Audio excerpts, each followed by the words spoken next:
अब देखो बच्चों, आज जो हम टॉपिक स्टार्ट करेंगे और ये टॉपिक है टर्शरी स्ट्रक्चर ऑफ प्रोटीन।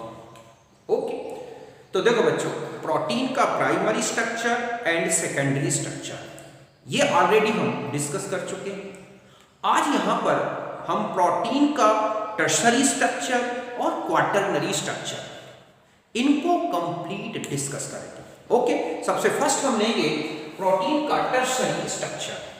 तो देखो बच्चों, जो प्रोटीन का टर्शरी स्ट्रक्चर है, ये प्रोटीन में जो पॉलीपेप्टाइड चेन होती है उसकी फोल्डिंग को रिप्रेजेंट करता है।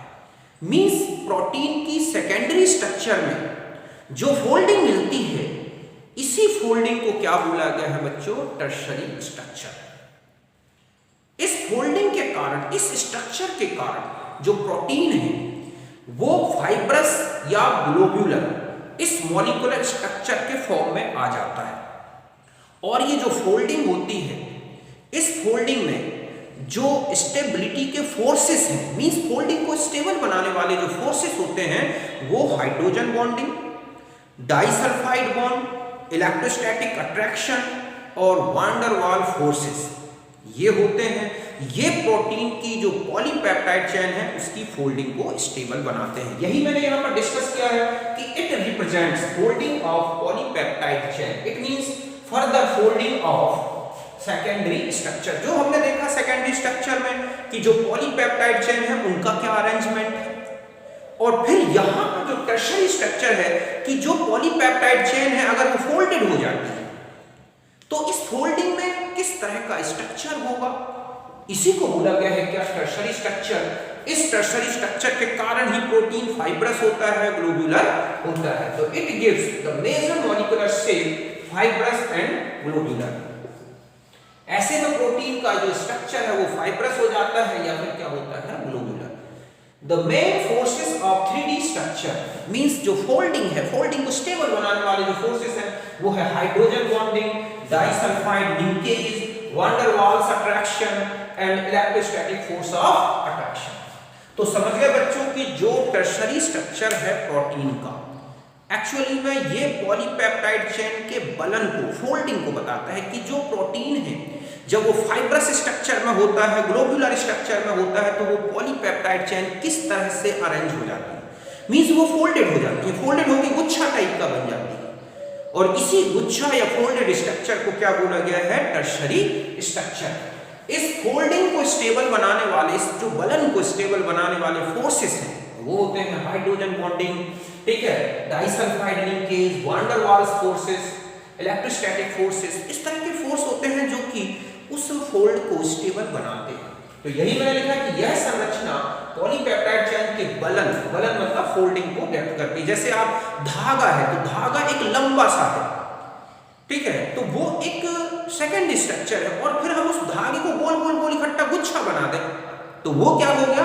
Tertiary structure. ओके, तो फोल्डिंग को व्यक्त करती है, अर्थात द्वितीयक संरचना के बलन को व्यक्त करती है। इसमें यह रेशेदार या पिंडनुमा संरचना में बदल जाती है।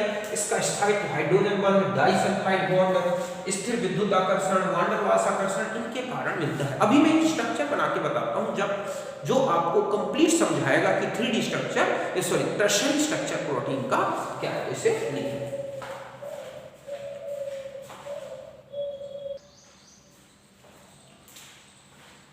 अब देखो बच्चों, अगर हम टर्शरी स्ट्रक्चर को देखें तो वो किस तरह से दिखेगा। तो देखो, मैंने आपको अभी बताया कि जो पॉलीपेप्टाइड चेन्स हैं उनकी फोल्डिंग कैसी है, उसी फोल्डिंग को टर्शरी स्ट्रक्चर बोला गया। तो यहां पर ये जो दिख रहा है ये इस तरह से, ये तो क्या हो गया? Secondary structure. हम जानते हैं कि जो सेकेंडरी स्ट्रक्चर है वो इस तरह से हाइड्रोजन बॉन्डिंग से क्या बनता है? स्टेबल। यहां पर इस तरह से ये हमारे सपोज ग्रुप्स हैं, तो ये सेकेंडरी स्ट्रक्चर को बताता है। लेकिन ये जो सेकेंडरी स्ट्रक्चर की एक पॉलीपेप्टाइड चेन है, लंबी ना होकर फोल्डेड हो जाती है, क्योंकि बहुत लंबी तो हो नहीं सकती। तो ये जब फोल्डेड हो जाती है तो इस फोल्डिंग को ही क्या बोला गया? इतना पार्ट ये है सेकेंडरी स्ट्रक्चर। लेकिन अगर हम इस पूरी फोल्डिंग को देखें तो ये जो है, ये फोल्डिंग दिख रही है आपको, ठीक है, यही फोल्डिंग एक्चुअली क्या है? 3D या 3 डिग्री स्ट्रक्चर। अब ये आता है कि ये फोल्डिंग स्टेबल कैसे बनती है। अगर हम इस तरह से फोल्डेड कर दें तो इनमें क्या, तो इसमें बोला गया कि जो फोल्डिंग होती है 3D स्ट्रक्चर में, ये 3 डिग्री स्ट्रक्चर में, टर्शरी स्ट्रक्चर में, वो एक इलेक्ट्रोस्टैटिक अट्रैक्शन के कारण, बाइसल्फाइड बॉन्ड्स के कारण, हाइड्रोजन बॉन्डिंग हो सकती है, वान डेर वाल्स अट्रैक्शन हो सकते हैं, ये फोल्ड को, जो ये फोल्ड्स बन रहे हैं इनको स्टेबल बनाते हैं। देखो जो COO- और टर्मिनल में NH3+, इस तरह के जो ग्रुप्स बचेंगे उनमें इलेक्ट्रोस्टैटिक अट्रैक्शन लगेगा, क्यों, क्योंकि पॉजिटिव है, ये नेगेटिव। एक चीज जो डाइसल्फाइड्स होते हैं इस तरह से, वो भी बॉन्ड बना के और दो पॉलीपेप्टाइड चेन की फोल्डिंग को स्टेबल बना देते हैं। जस्ट ऐसा ही CO और NH, हम जानते हैं कि जो पॉलीपेप्टाइड्स हैं उनमें पेप्टाइड बॉन्ड का CO और दूसरी पेप्टाइड का जो है पेप्टाइड बॉन्ड का NH, इनमें हाइड्रोजन बॉन्डिंग हो जाती है, क्यों, क्योंकि यहाँ partial negative charge, partial positive charge है। तो इस तरह से यहाँ पे भी एक अट्रैक्शन लगा। इन एल्काइल चेन या इनके जो ग्रुप्स होते हैं इनके बीच में भी इलेक्ट्रोस्टैटिक अट्रैक्शन या फिर हम कहें वान डेर वाल्स अट्रैक्शन, इस तरह के फोर्सेस हैं जो इन फोल्ड्स को क्या बनाते हैं, स्टेबल बनाते हैं। तो इस तरह से हम ये कह सकते हैं कि ये ठीक है ग्लोब्यूलर हो सकती है या फिर फाइब्रस हो सकती है। इस तरह से फोल्डिंग हो जाने से जो प्रोटीन है वो ग्लोब्यूलर दिखता है या फाइब्रस दिखता है। लंबे लंबे अगर फोल्ड बने हैं तो फाइब्रस दिखेगा, गुच्छा इकट्ठा हो गया तो ग्लोब्यूलर बनेगा। इस तरह के स्ट्रक्चर्स को ही हम क्या बोलते हैं, 3 डिग्री स्ट्रक्चर, टर्शरी स्ट्रक्चर। तो इसे आप नोट करें।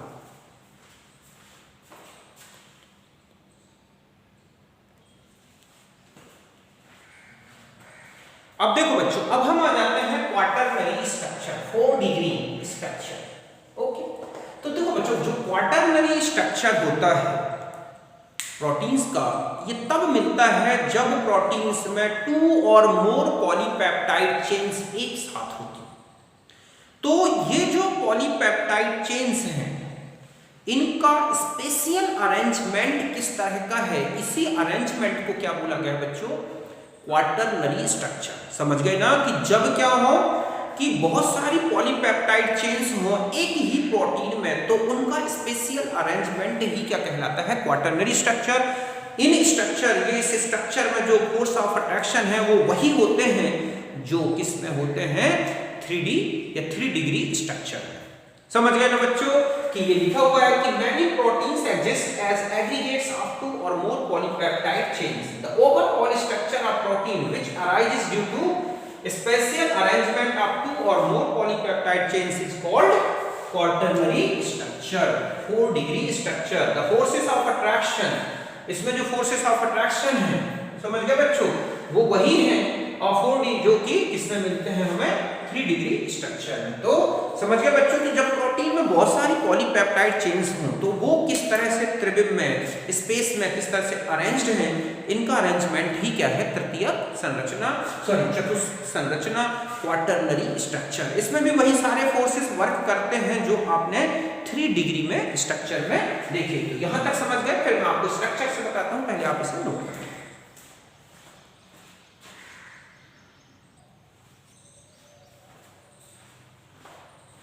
तो देखो बच्चों, इस तरह का कुछ स्ट्रक्चर होता है 4 डिग्री या क्वाटरनरी स्ट्रक्चर। मींस बहुत सारी पॉलीपेप्टाइड चेन एक दूसरे के साथ फिक्स होती हैं, 3 डायमेंशनली अरेंज होते हैं। सपोज ये एक पॉलीपेप्टाइड चेन है, ये उसके बीच में फिट है, ये ऊपर से है, मतलब एक प्रकार का हम कहें कि ये गुच्छा बना हुआ है ऐसा, समझ गए ना। तो ये एक 4 डिग्री क्या है स्ट्रक्चर।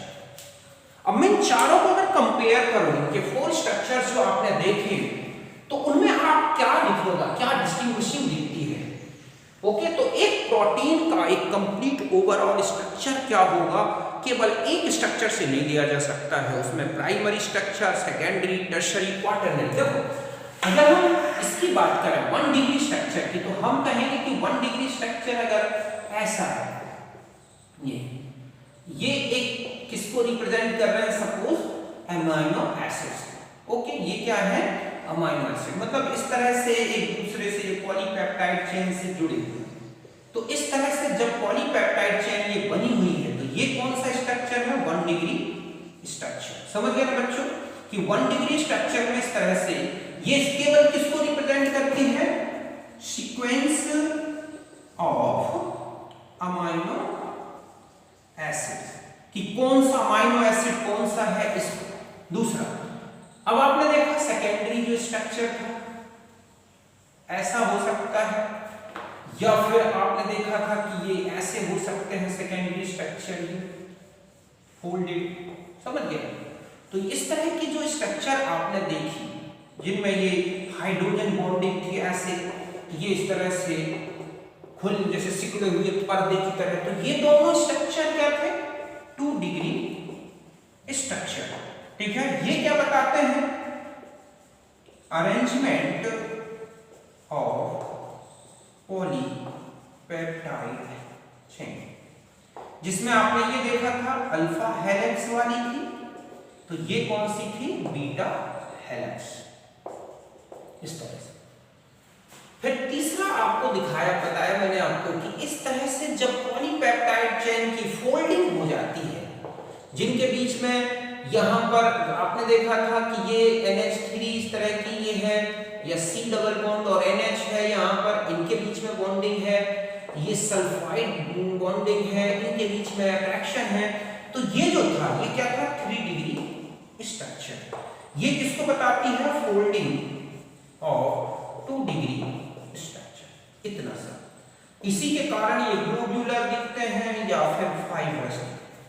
और जो क्वाटरनरी स्ट्रक्चर है, अगर आप इसको देखें तो सपोज ये पॉलीपेप्टाइड चेन है, तो एक ये पॉलीपेप्टाइड चेन है, तो एक इस तरह से ये जो रिलेटेड है, ये क्या है बच्चों, 4 डिग्री या 4 डिग्री स्ट्रक्चर। ये क्या बताती है, फोल्डिंग ऑफ, ठीक है, मोर 2 और मोर पॉलीपेप्टाइड चेन्स, जबकि ये 3 डिग्री में फोल्डिंग ऑफ 2 डिग्री स्ट्रक्चर को बताता है। फिर जब बहुत सारी पॉलीपेप्टाइड चेन इकट्ठी हो जाएं और उनका एग्रीगेशन हो जाए, एग्रीगेट हो जाए, तो वो बन जाता है 4 डिग्री स्ट्रक्चर। तो ये है सीधा सा हम ये कह सकते हैं कि एग्रीगेट, ठीक है, एग्रीगेट ऑफ पॉलीपेप्टाइड चेन, इस तरह से। तो ये कुल मिला के इन चारों स्ट्रक्चर्स को अगर आप कंपेयर करो तो इस तरह से आपको मिलेगा। एक बाल की तरह सोचा, एक सीधा बाल 1 डिग्री, बाल में फोल्ड कर दें 2 डिग्री, उस मतलब बाल में इस तरह से स्पाइरल बना दें तो 2 डिग्री, उस बाल को फोल्डेड कर दें 3 डिग्री, बहुत से बालों का गुच्छा बना दें तो 4 डिग्री, इस तरह से। ओके, तो इसको नोट करें।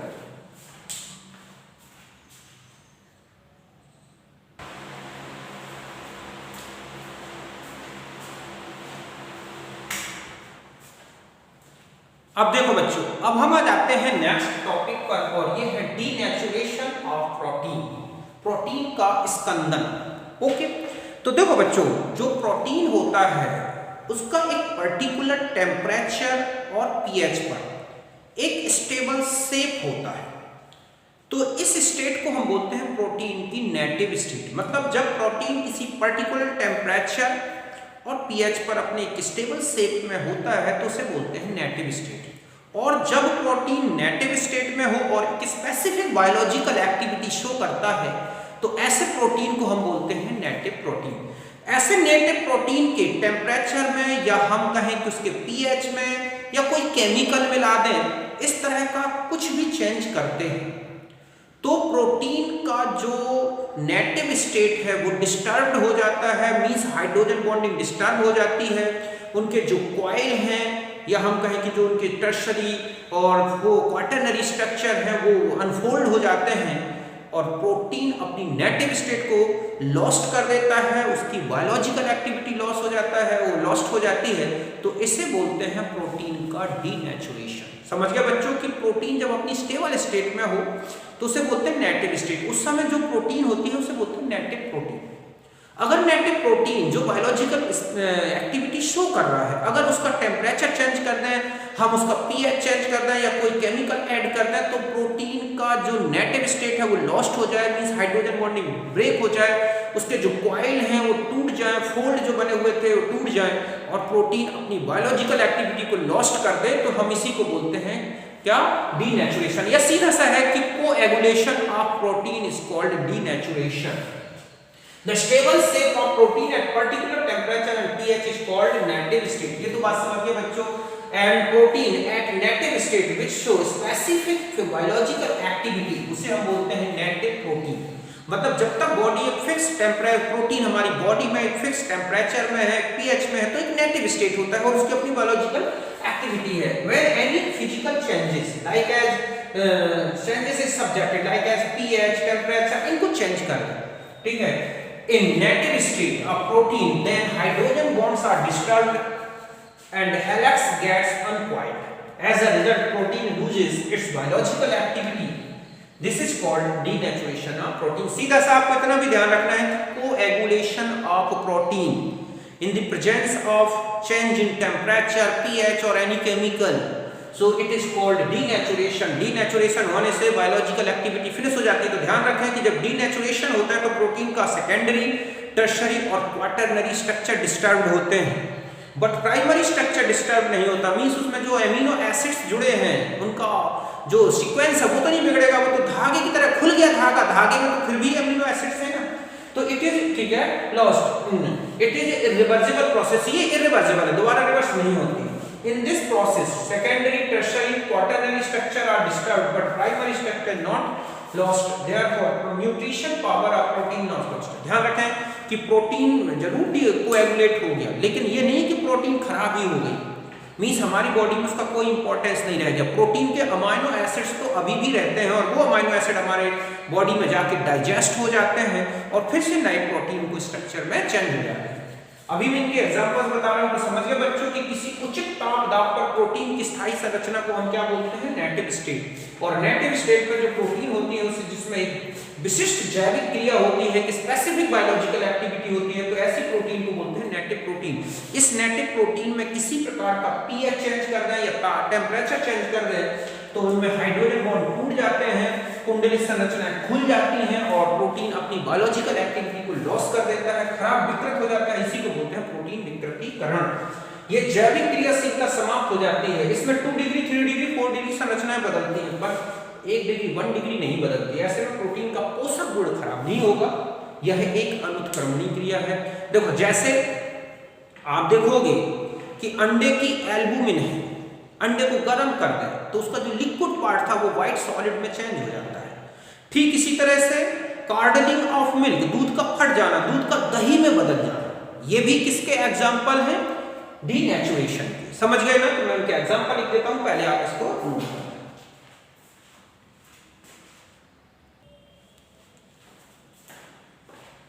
अब देखो बच्चों, डीनेचुरेशन जो अभी आपने देखा उसके कुछ एग्जांपल्स बता दूं, जैसे कोएगुलेशन ऑफ एग वाइट, ठीक है, एट हाई टेम्परेचर। अगर आप अंडे को हाई टेम्परेचर पे बॉईल कर दें तो आप देखोगे कि उसका जो लिक्विड था वो सॉलिड फॉर्म में आ जाता है, व्हाइट फॉर्म में, या जो बीच में योक होता है येलो फॉर्म में। तो ये सब क्या है, कोएगुलेशन ऑफ प्रोटीन।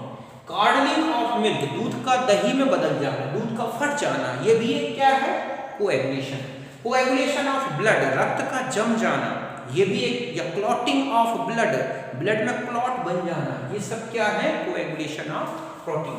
अगर हम इसको देखें कि जो जो है, ठीक है, डीनेचुरेशन जो है ये है क्या, तो देखो ये प्रोटीन का 3D स्ट्रक्चर या फिर 4D स्ट्रक्चर इस तरह से होते हैं, ठीक है। तो ये अभी एक अपने बायोलॉजिकल एक्टिविटी होती है, ठीक है, बायोलॉजिकल एक्टिव होती है ये प्रोटीन। ये कौन सी प्रोटीन है बच्चों, नेटिव प्रोटीन। समझ गए ना? तो ये नेटिव स्टेट में है। आपने जैसे ही डीनेचुरेशन किया, यहाँ पर पीएच चेंज कर दिया या फिर हीट कर दिया, तो इस तरह से जो हाइड्रोजन बॉन्डिंग थी वो ब्रेक हो गई, जो कॉइल्स थी वो अनकॉइल्ड हो गई। तो अब यहाँ पर इसको बोलेंगे क्या, कोएगुलेशन ऑफ प्रोटीन।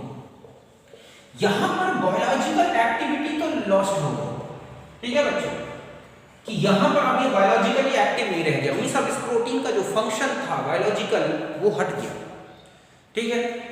तो यहां पर अब अगर हम देखें तो ये ज्यादा रेगुलर स्टेट है। ये कैसी स्टेट है बच्चों, एक रेगुलर स्टेट। जब रेगुलर स्टेट होगी तो उसकी एंट्रोपी क्या होती है, लो एंट्रोपी स्टेट है। और जैसे ही कोएगुलेशन हो गया हाई एंट्रोपी स्टेट, क्यों कि ये हाई इररेगुलर स्टेट आ गई। तो ये क्वेश्चन होता है कि अंडे की एल्बुमिन को अगर हम कोएगुलेट कर दें तो कौन एंट्रोपी डिक्रीज होगी या इंक्रीज, तो ध्यान रखें इंक्रीज हो जाएगी। क्यों, क्योंकि ये रेगुलर स्टेट थी, ये इररेगुलर स्टेट हो गई। रेगुलरिटी से इररेगुलर होना एंट्रोपी इंक्रीज होता है, इससे मतलब नहीं कि उसकी स्टेट क्या थी, कि वो लिक्विड था तो सॉलिड या सॉलिड, हमें तो इरेगुलरिटी देखनी है। तो अंडे को अगर उबाल दिया जाए और सॉलिड फॉर्म में आ जाए तो ध्यान रखें वहां एंट्रोपी इंक्रीज हो जाती है, ये हाई इरेगुलर स्टेट है। अब कुछ ऐसे भी प्रोटीन्स हैं जिनमें डिस्टर्बिंग एजेंट्स को हटा दिया जाए, पीएच को नॉर्मल कर दिया जाए, तो देखा जाता है कि ऐसी प्रोटीन अपनी नॉर्मल स्टेट में आ जाती है, मींस अपनी बायोलॉजिकल एक्टिविटी को फिर से रीगेन कर लेती है। तो इसको बोला जाता है, ठीक है, रीनेचुरेशन। समझ गए बच्चों कि in case of reversible denaturation process the protein recovers its original biological activity when the disturbing agent is removed, it is called denaturation. ठीक है, जैसे कि डीक्लॉटिंग ऑफ ब्लड, ब्लड में क्लॉटिंग हो जाती है और उससे पैरालिसिस हो जाता है। तो कई बार ऐसे मेडिसिन दिए जाते हैं कि वो ब्लड को जो उसके को कहें कि उसमें क्लॉट्स बन गए थे वो डीक्लॉटिंग हो जाती है और ब्लड अपनी नॉर्मल आ जाता है और पैरालिसिस से काफ़ी आराम मिल जाता है। डीक्लॉटिंग मेडिसिन आती हैं, समय कोरोना के लिए सबसे ज़्यादा यूज हो रही हैं। तो ऐसे में ब्लड में अगर कोई क्लॉटिंग हो गई है, स्कंदन हो गया है, तो फिर से रिवर्स हो जाए तो उसे बोलते हैं renaturation, declotting of blood by use of medicine. जब प्रोटीन की विकृतीकरण क्रिया को उत्क्रमित कर दिया जाए और प्रोटीन अपनी जैविक क्रियाशीलता को पुनः प्राप्त कर ले बच्चों, तो इसे बोलते हैं डीनेचुरेशन। डीक्लॉटिंग होना ब्लड का वो क्या कहलाता है, रीनेचुरेशन। तो ये इसको नोट करें।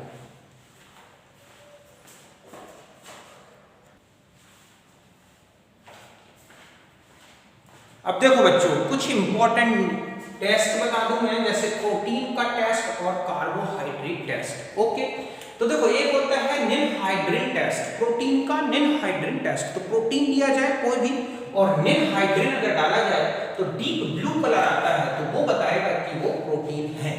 समझ गए ना कि प्रोटीन में निनहाइड्रिन को ऐड करने से डीप ब्लू कलर आता है। एक test violet test, protein plus NaOH plus copper sulphate aqueous मिला के हीट किया जाता है तो ब्लिश वायलेट कलर आता है, ये कहलाता है वायोलेट टेस्ट। ये यूरिया में भी आता है, जिनमें भी CONH बॉन्ड होगा वो ये टेस्ट देते हैं। तो अमाइड बॉन्ड के कारण होता है, इट इज ड्यू टू, ठीक है, CONH बॉन्ड। अगर हम यूरिया को हीट करते हैं तो उसमें भी CONH बॉन्ड आ जाता है, अमाइड बॉन्ड, और वो भी ये टेस्ट देता है। फिर होता है मेलॉन्स टेस्ट। मेलॉन्स टेस्ट में क्या करते हैं कि प्रोटीन ये उनके लिए यूज होता है जिनमें फिनाइल रिंग होती है, मींस जैसे टायरोसिन अमीनो एसिड में, तो इस तरह से। तो इसमें क्या करते हैं, protein plus मेलॉन्स reagent HgNO3 HNO3 और NaNO2, मींस यहाँ HNO2 की जरूरत होती है। तो ये तीनों मिक्स करके तो व्हाइट प्रेसिपिटेट आता है, ये कहलाता है मेलॉन्स टेस्ट। और एक है जेंथोप्रोटीन टेस्ट, जेंथोप्रोटिक टेस्ट।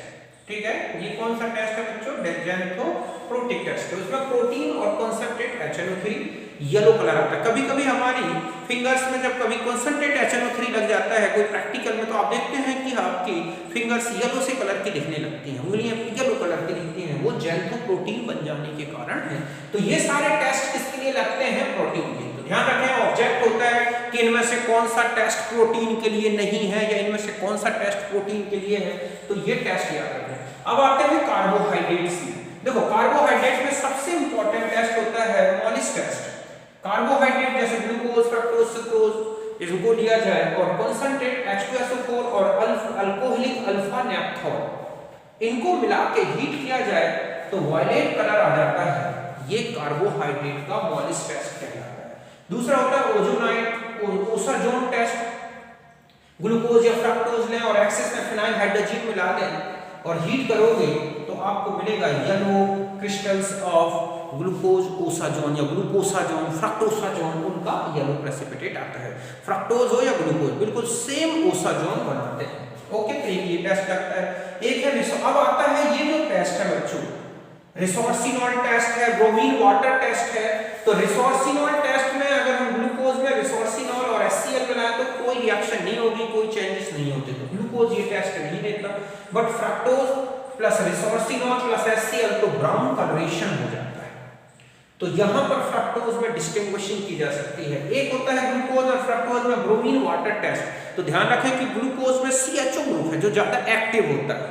CHO ग्रुप एक नॉर्मल टेम्परेचर पर भी ब्रोमीन वाटर से ऑक्सीडाइज हो जाता है और क्या बना लेता है, ग्लूकोनिक एसिड। लेकिन अगर हम फ्रक्टोज में ब्रोमीन वाटर मिलाएं और एक रिएक्शन नहीं होगी। ऐसा क्यों? क्योंकि उसमें कीटो ग्रुप है। कीटो ग्रुप को ब्रोमीन वाटर ऑक्सीडाइज नहीं कर पाता। लेकिन हाँ, हाई टेम्परेचर रख दोगे आप, बॉयल ही कर दो, तब वो ऑक्सीडाइज हो सकता है। बट एक नॉर्मल टेम्परेचर पर फ्रक्टोज ब्रोमीन वाटर से कोई रिएक्शन नहीं करता, जबकि ग्लूकोज ये रिएक्शन करता है। तो ये जो दो रिएक्शन है दोनों की, मतलब ग्लूकोज और फ्रक्टोज की ब्रोमीन वाटर से, इस वेस पर भी ग्लूकोज और फ्रक्टोज में डिस्टिंग्विशिंग की जा सकती है। इसके अलावा आप देखते हैं कि ये क्वेश्चन होता है कि फ्रक्टोज और ग्लूकोज में डिस्टिंग्विशिंग की जा सकती है। तो ध्यान रखें कि ब्रोमीन वाटर, अगर आप यहाँ पर, ठीक है, टोलेंट टेस्ट लें, टोलेंट टेस्ट, या हम ये कहें कि वेलिंग जो है वेलिंग सॉल्यूशन टेस्ट, ओके, या फिर हम यहाँ पर ले लेते हैं वेनेडिक्ट टेस्ट, इस तरह। तो ध्यान रखें कि ये जो टेस्ट है तीनों, ठीक है, ये ग्लूकोज के साथ भी आते हैं और फ्रक्टोज के साथ, इनमें बोथ, ठीक है, गिव सच टेस्ट। ये टेस्ट दोनों मिलते हैं। तो हम इन तीन टेस्ट से ग्लूकोज और फ्रक्टोज में डिस्टिंग्विशिंग नहीं कर सकते, ठीक है, not distinguish by such test, ठीक है। तो ये जो है such test between glucose plus fructose, अगर हमें ग्लूकोज और फ्रक्टोज में, ग्लूकोज प्लस फ्रक्टोज, अगर इनका डिस्टिंग्विशिंग करनी है, वह Br2H2, ये ध्यान रखना। ये तो आप समझते हैं कि अगर टोलेन रिएजेंट मिलाया जाए तो हमें यहाँ पर क्या मिलेगा, सिल्वर मिरर आ जाता है। इन दोनों के साथ मिलाया जाए तो Cu2 का हमें, ठीक है, रेड PPT आएगा। तो इस तरह से ये तीनों टेस्ट जो हैं ग्लूकोज में मिलेंगे, फ्रक्टोज में, मैनोज में, जो मोनोसैकेराइड्स है जिनमें एल्डिहाइड कीटोन ग्रुप फ्री है, उनके साथ ये टेस्ट आते हैं। और इस तरह से हमें ग्लूकोज और फ्रक्टोज में डिस्टिंग्विशिंग करनी है तो ब्रोमीन वाटर से करते हैं। यहाँ तक नोट करें।